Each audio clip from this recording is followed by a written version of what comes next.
culture, identity, comfort. People entered into the religion in crowds, and they will leave it in crowds. There will come a time where if people hold on to 1/10 of what they have been commanded, they will be saved. What if I told you that 1/10 of Iman today is enough? A person will sell his religion for something so small of this world. Think about how hard it is to truly have a fully halal income today.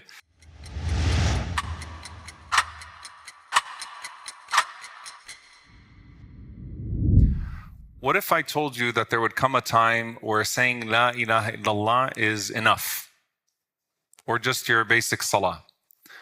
And what if I told you that 1/10 of Iman today is enough? There are certain texts, subhanAllah, that if you read when the Prophet ﷺ is talking about the Day of Judgment and the signs of the Day of Judgment, if you don't contextualize them, then you can either walk away from them very complacent or very scared. And subhanAllah, this first segment, bidnillahi ta'ala, that we're going to be going over in this next theme, it actually leads up to a hadith that I was asked, subhanAllah, coincidentally by our brother Yaqub Ira, who is still in prison. May Allah subhanahu wa ta'ala free him, Allahumma ameen, if it was authentic, because he came across it in one of the books in prison. But before I get there, when we spoke about knowledge disappearing, ilm disappearing, one of the main points about knowledge disappearing is that it's not that Allah subhanahu wa ta'ala takes it quickly. Allah does not strip it away from the people. And that's one of the main points the Prophet ﷺ was talking about. But Allah subhanahu wa ta'ala allows for the scholars to die one by one until no scholar remains. And so it's not a stripping away, but it's a decay. And the same thing is true for ad-deen, for the religion itself.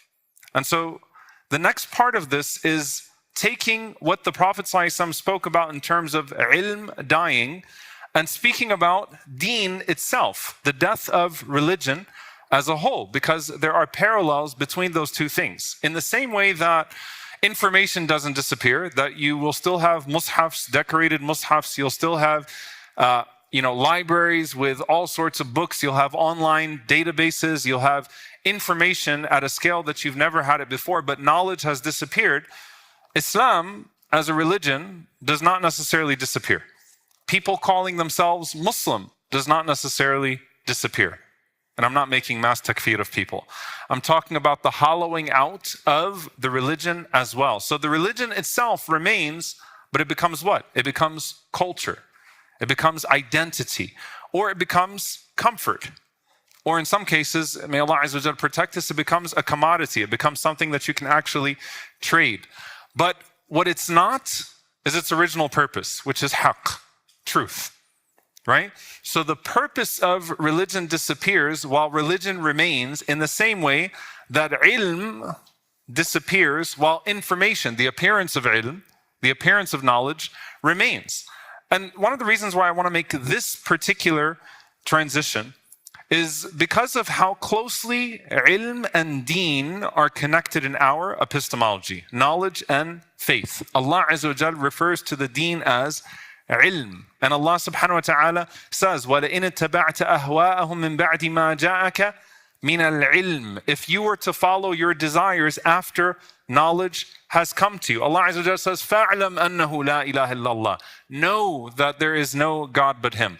When Allah Azza wa Jalla tells us the story of Ibrahim alayhi salam speaking to his father, يَا أَبَتِ إِنِّي قَدْ جَاءَنِي مِنَ الْعِلْمِ مَا لَمْ يَأْتِكَ فَاتَّبِعْنِي أَهْدِكَ صِرَاطًا سَوِيًّا. Oh my dear father, there is knowledge that has come to me that has not come to you, so follow me and I will guide you to the right path. And so the point is, revelation itself is framed as ilm. And so when we talk about the loss of ad-deen, and this is a large genre in the ahadith of Ashrat as-Sa'a, a large genre in the ahadith of the signs of the hour, how does this happen, right? In many ways, you look at the trends of Islam and you look at the trends of religion as a whole. And Islam tends to be the last to go. And subhanAllah, this is actually the case in every facet of religion when you're talking about law, scripture, practice, congregational attendance, right? Islam is always like holding on longer than others do, and it survives longer than other religions do in a society because it has more to it. It has more to it. It's harder to manipulate because of just how clear it is, right? You really have to be dishonest in order to subvert its authority. And so people hold on. And so you'll see that if overall religious attendance is declining, the Muslims are still a little bit better. You'll see that if society is this way, the Muslims are just a little bit better. And of course, it varies from category to category. However, what's happening to religion in the 21st century, and what is the trend of religion? Religion is becoming secularized to a point that the fastest growing religion in America is called what? If technically it would be Islam if you're talking about organized religion, but they call them the nones, right? It's agnosticism. It's, yeah, there's a God, but religion is vibes and how I feel, and I like this part and I like that part, and I can mix a little bit of this and mix a little bit of that, and I can access and appreciate this particular text from this religion, and so I can mix some of this and mix some of that. And so ilm is actually what governs the objective nature of religion. Does that make sense? It's the ilm, it's the yaqeen in the ilm, the knowledge system itself that allows for the deen to remain protected. Otherwise, Allah Azza wa Jalla says, وَلَئِنِ اتَّبَعْتَ أَهْوَاءَهُمْ, right? أو أهواءكم. Or if you follow your desires, right? Then the self leads and not submission, which is what Islam is meant to be. So religion becomes aesthetic, it becomes feel good in its nature. And at the end of the day, the problem is no longer with what's being delivered, the problem is actually with the receiver. And so as we go through the series, we're going to go between what's being given and what's being received, because there is a correlation between the two things. When people don't care to know the truth anymore, then truth is no longer the ultimate guide in how they approach religion. And so I'm going to go through some of the ahadith bi'idhnillahi ta'ala of how the Prophet ﷺ spoke about how religion is approached as time goes on. The first hadith, the Prophet ﷺ says in Sahih Muslim, بَادِرُوا بِالْأَعْمَالِ, hasten to do good deeds. فِتْنَةً كَقِطَعِ اللَّيْلِ الْمُظْلِمِ, before tests and trials come to you like pieces of a dark night. يُصْبِحُ الرَّجُلُ مُؤْمِنًا وَيُمْسِي كَافِرًا أو يمسي مؤمنا ويصبح كافرا يبيع دينه بعرض من الدنيا. The Prophet ﷺ said that there will come a time that a person wakes up and is a believer, is a mu'min, and then they go to sleep a disbeliever. Or they go to sleep a believer, but they're already a disbeliever by morning, and a person will sell his religion for something so small of this world, will trade his religion for something so small of this world. Now, is this talking about the individual or the community? If you guys want to pray Isha on time, you're going to have to interact, because I have a lot of material to cover. Is this talking about the individual or the community? Primarily, it's talking about the individual, right? A person will go to sleep a disbeliever, wake up a believer, or vice versa, right? So you wake up and you're like, I'm a mu'min today. I'm a Muslim.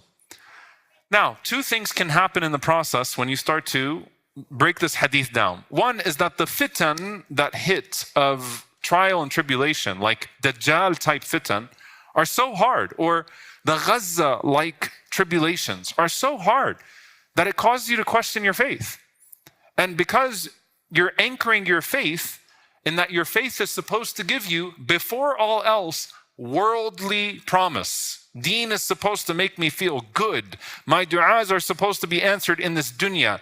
Deen is supposed to mean that I feel great. Deen is supposed to mean that I get the world. Because that becomes your primary goal when approaching religion, the moment that that becomes flimsy, you know what, forget this deen. And the Prophet ﷺ is saying that the scary thing is it can happen within a day. So it's either that something hard hits or that you're pursuing your desires. And so I'm feeling Muslim today.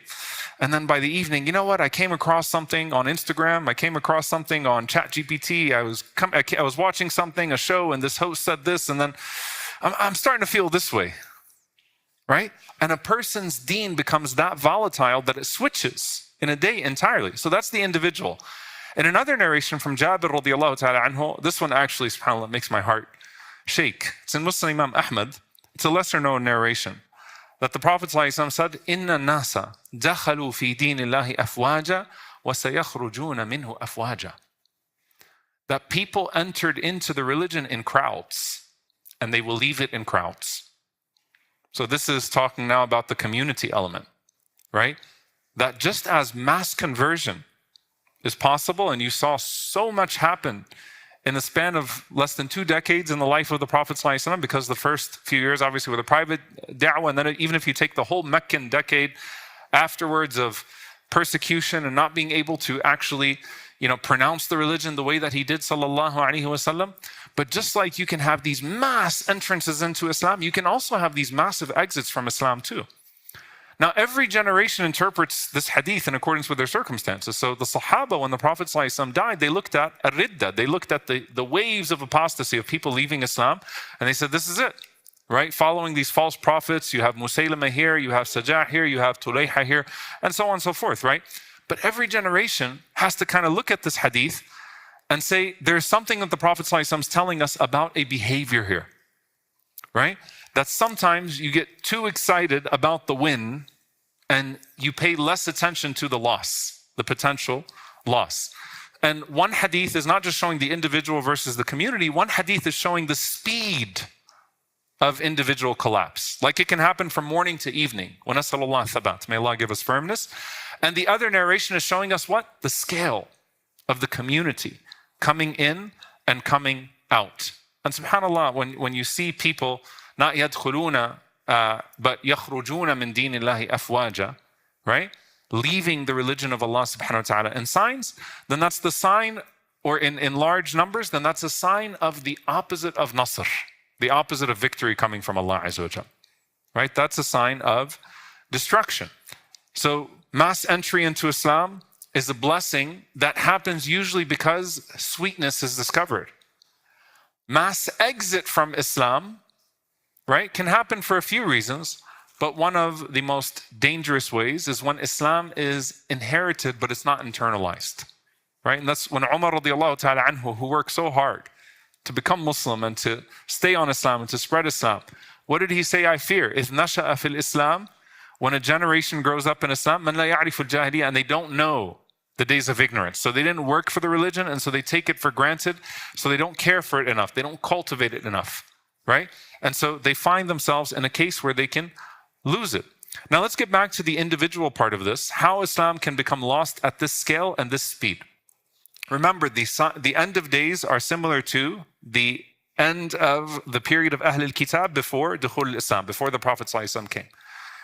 And if you remember in Jahiliyyah, in the narrations of Ibn Abbas radiallahu ta'ala anhuma, and of what Hassan al-Basri rahimahullah says about وَمِنَ النَّاسِ مَنْ يَعْبُدُ اللَّهَ عَلَى حَرْفٍ, that there are people that worship Allah on an edge, that كَانَ الرَّجُلُ فِي الْجَاهِلِيَّةِ, that a man in the days of Jahiliyyah would worship this sanam, al-hajar, this particular color of a rock and this particular idol.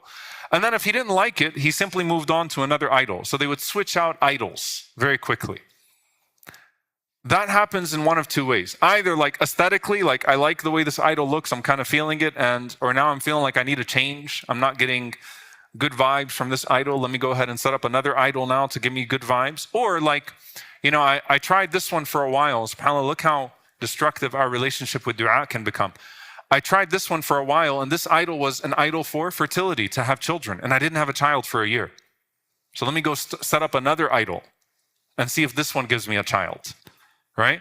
I was afraid of bankruptcy, and this idol was supposed to give me wealth, and that didn't work.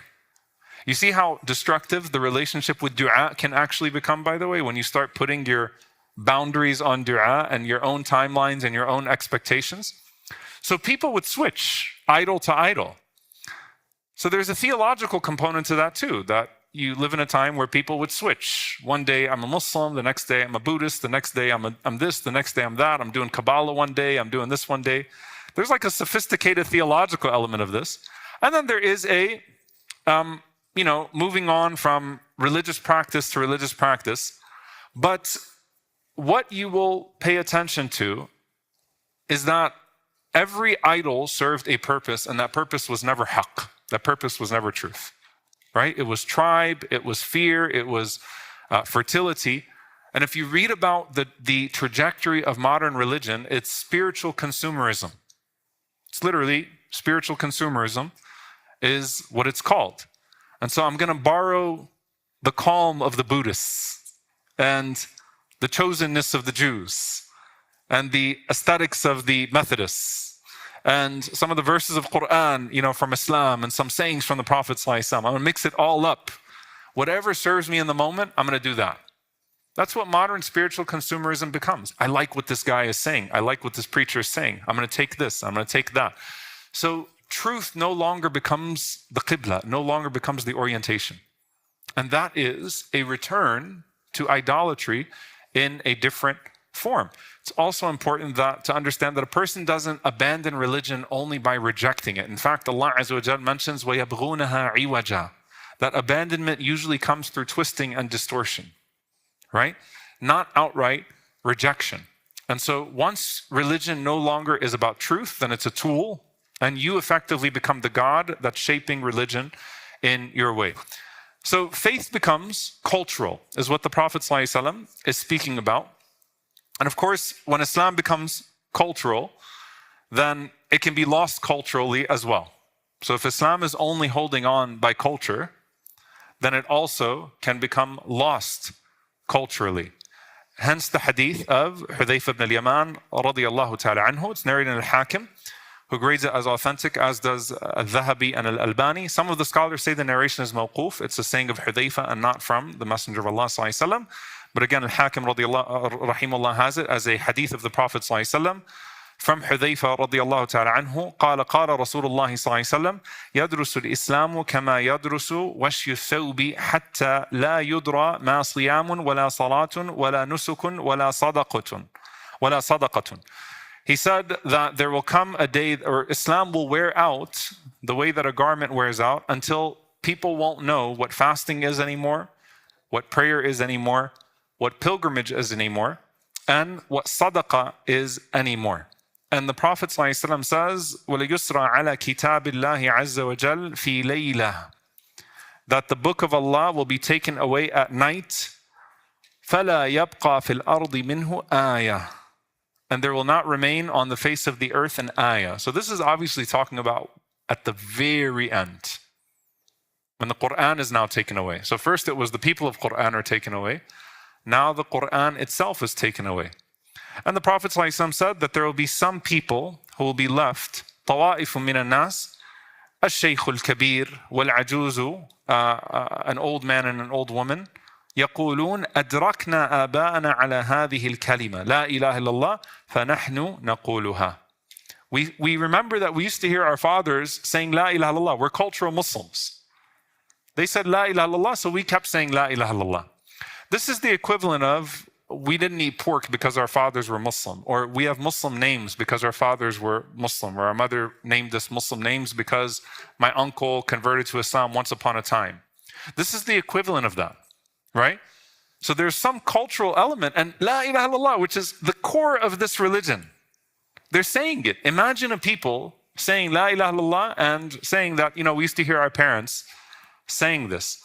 So Silla, who is the narrator from Hudayfa, Sila said to Hudayfa, what good is it going to do for them at that point? Right? ما تغني عنهم لا إله إلا الله وهم لا يدرون ما صلاة ولا صيام ولا نسك ولا صدقة فأعرض عنه Hudayfa. So Hudayfa turned away from him. He said, what good is La ilaha illallah going to be for them at that point? Hudayfa turned away from them. ثم ردها عليه ثلاثة. And then he said to him 3 times. He said that all of that, كل ذلك يعرض, every time he turned towards him, he said to him, يا صلة تنجيه من النار. يا صلة تنجيه من النار. يا صلة تنجيه من النار. Oh Sila, it will save them from hellfire. If that's all they know at that point and they're holding on to it, it'll save them from hellfire. Which brings us to a very interesting couple of ahadith. Right? So at the beginning, Islam was revelation. At the end, Islam becomes a sentence that grandma used to say. Right? So it's basically you've assimilated to a point that you're holding on to some culture of Islam. 2 hadiths, One of them that you have heard many times, and then a second hadith that is the most uncommon that I said, Yaqub asked me if it was authentic. Hadith from Abu Tha'laba, very famous hadith. فَإِنَّ مِنْ وَرَائِكُمْ أَيَّامًا الصَّبْرُ فِيهِنَّ مِثْلُ الْقَبْضِ عَلَى الْجَمْرِ. That the Prophet ﷺ said that ahead of you are days, this is the second part of the hadith, in which patience is like holding on to a hot coal, a burning hot coal. And he said, لِلْعَامِلِ فِيهِنَّ مِثْلُ أَجْرِ خَمْسِينَ رَجُلًا يَعْمَلُونَ مِثْلَ عَمَلِكُمْ. For someone to act in those days is the reward of 50 times of the deeds that you do. And so the question then comes, قِيلَ يَا رَسُولَ اللَّهِ أَجْرُ خَمْسِينَ رَجُلًا مِنَّا أَوْ مِنْهُمْ. 50 of them or 50 of us? Like doing a good deed at those times is like 50 of them or 50 of us? قَالَ بَلْ أَجْرُ خَمْسِينَ مِنْكُمْ. Rather, the reward of 50 of you. Now, what's being spoken about here? Okay? Do we ever become 50 times better than the Sahaba? No, we don't become anywhere near the companions of the Prophet ﷺ. But there are particular elements of the deen that holding on to, like for you to do them these days, is multiplied by 50 at the time of the Prophet ﷺ. Because of how hard the fitna has become when it comes to holding on to the religion. And so the harder it becomes to hold on to the religion, the greater the reward becomes to carry it. Right? Now here's the hadith that is truly ajib, like it is a stunning hadith, and it's the one that I'll transition from bi'idhnillahi ta'ala. It's an authentic hadith in Sunnah Tirmidhi, where Abu Hurairah radiallahu ta'ala anhu said that the Prophet ﷺ said, إِنَّكُمْ فِي زَمَانٍ مَنْ تَرَكَ مِنْكُمْ عُشْرَ مَا أُمِرَ بِهِ هَلَكَ ثُمَّ يَأْتِي زَمَانٌ مَنْ عَمِلَ مِنْهُمْ بِعُشْرِ مَا أُمِرَ بِهِ نَجَى. It's an authentic hadith. The Prophet ﷺ said that you are in a time, who is he speaking to here? The Sahaba, right? He says, you are in a time where if you abandon 1/10 of what you have been ordered, you will be ruined. There will come a time where if people hold on to 1/10 of what they have been commanded, they will be saved. I'm going to repeat the narration. You are in a time where if you leave off 10% of what you've been commanded from the religion, you're ruined. There will come a time where if people only hold on to 10% of what they were commanded, they will be saved. Any of you heard that narration before? Maybe a handful of you. What do you make of that narration? You could take that narration and you could go, oh, we're good then. Why are we making this so hard on ourselves? I'll do everything 10% halal. Right? And I'll be good. Right? I'll pray 10% of my salawat. I don't know what that looks like. I'll eat 10% halal. My wealth will be 10% halal. I'll fast 10% of Ramadan. What does this actually mean? Now, the first thing I want to say, by the way, to people who are in the field of da'wah, there is a reason why we should never, if you take like the narration of La ilaha illallah will save them from the fire, we should not belittle the value of giving people La ilaha illallah. I don't give up hope. When I'm speaking to someone who has just a terrible record, and I know that they're likely going to continue their terrible record, but they'll say La ilaha illallah, they'll die saying La ilaha illallah, I have hope in that person. That perhaps Allah Azza wa Jalla's mercy will overcome. And so I don't sit there and judge, if I'm doing da'wah, I think this guy's still going to drink alcohol. I don't think this person's realistically going to start praying 5 times a day. I think this person's going to culturally be completely lost, but they'll say La ilaha illallah. You know what? It's better they die with La ilaha illallah and all of that than not die with La ilaha illallah. And that hadith, by the way, that narration of Hudayfa has been used extensively in fiqh discussions over, tariq as-salah, the one who leaves salah intentionally or out of laziness or out of intention. Obviously, it's a famous dispute between the Hanbalis and the Shafi'is, right? But the point is that Islam is beautiful. we're holding on to whatever it is that can save us. And Allah Azza wa Jal is indeed so merciful, because Allah Azza wa Jal does look at our circumstances. Like Allah Azza wa Jal knows the struggles that you have to hold on to your deen in times and places that it's not favorable to do so. And Allah Azza wa Jal takes that all into accordance in His mercy when He rewards. However, what the ulama speak about with this hadith is that this hadith is not talking about a person abandoning their obligations or abandoning what they've been commanded. It's saying one of two things. Either a person lives in a circumstance in which haram has tainted so much, and a lot of the narrations talk about that. Think about how much zina, adultery and fornication, the eyes, the ears, the tongue commit at the bare minimum in this time. Think about the normalization, right, of pornography that can break through, algorithms, right? So where all the protection in the world, it's like you can't get away from it. Think about riba, the dust of riba, usury, a major sin, and how it penetrates all of our financial transactions. Think about how hard it is to work to truly have a fully halal income today. Think about the cross-contamination that probably happens with some of your food. Think about all of these things, right? So just the bare circumstances that we live in terms of the overcoming of our situation. And so this is referring to that, or it's talking about under persecution. Some of the ulama mentioned that, and an explanation of this is under persecution, that there's some people that under persecution, let's just look at our Uyghur brothers and sisters, right? And how they're forced in Ramadan to eat pork or to drink something, right? In their internment camps.